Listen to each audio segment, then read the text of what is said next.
according to the Centers for Disease Control and Prevention, about half of Americans describe themselves as regular drinkers and 14% drink infrequently. Experts say moderate drinking is safe and even healthful, but misconceptions about alcohol are common. Here to give us a quiz and share some interesting new research is our resident food coach and registered dietitian, Cynthia Sass. Hi. Cynthia, great to see you again. You too, thanks. So we're going to play another one of these fun little true or false quizzes, Yes. excuse me. And the first phrase that we're going to talk about is 1 shot of liquor contains more alcohol than 5 ounces of wine. True or false? That is false. Ah. Here's the deal. 5 ounces of wine, 12 ounces of regular beer, and that's a can or a bottle, and then a 1.5 ounce shot glass of 80 proof distilled spirits all have the same amount of alcohol. So these will all raise your blood alcohol concentration about the same amount, and they're all considered one standard drink. But here's the thing.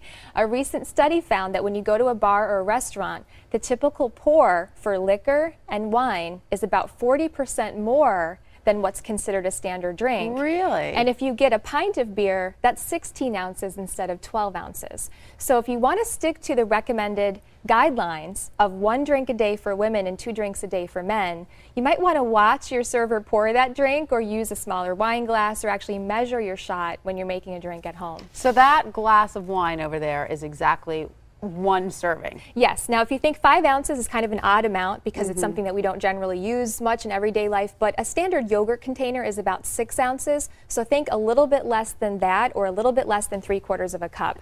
Not much, but of course, if you I'm eyeballing that glass of wine and I'm thinking I could go Right. through that pretty quickly. if you use a smaller glass, it looks like Right. more. So get rid of those big wine glasses. That's the trick. That's the way to Yeah. go. All right, here's the next one.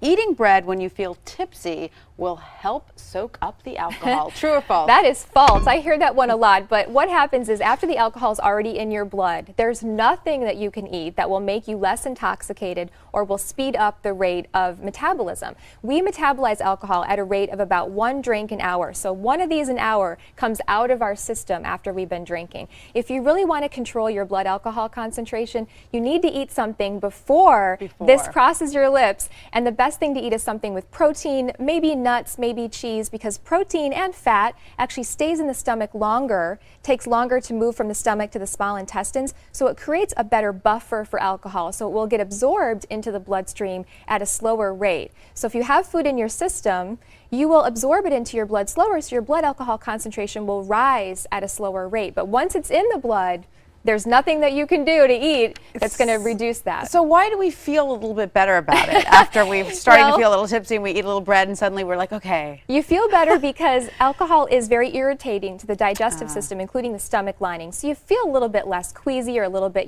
sort of better if you have something to eat, but you're still going to be just as intoxicated. All right. Very important to know. All right, Yes. Here's the next one.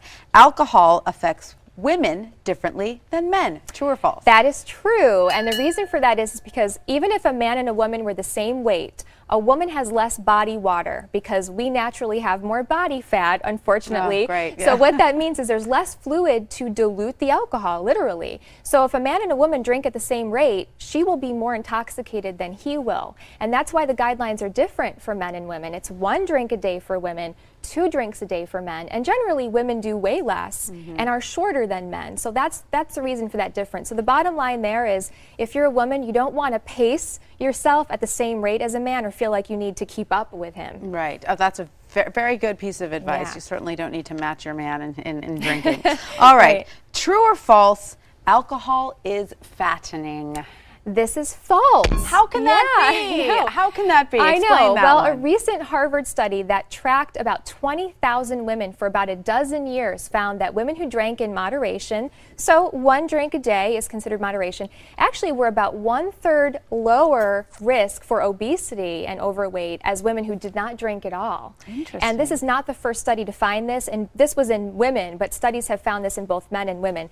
Now, if you're more than moderate drinker, especially 4 or more drinks drinks a day, your risk for overweight, obesity, and a number of health risks is drastically increased. So that's why so many people believe this to be true, because we see people who drink a lot, right, and they tend to be overweight. Right. So statistically, there's not a correlation with moderate drinking, although in some people alcohol can be an appetite stimulant, and certainly when your inhibitions are lowered, you may eat things that you wouldn't eat if you were sober. Right. But statistically, it's not going to necessarily add weight to you over a 12-year period. That's a pretty good study. Do scientists know why moderate drinkers tend to be slightly thinner than those who don't drink at all? We really don't. All we know is there's a correlation, but we don't really know the exact cause and effect there. Very, very interesting. All right, so don't feel bad about that one glass a day. All right, finally, true or false, some foods can help reduce the symptoms of a hangover. This is true. And as a there we go. dietitian, I'm glad to share this.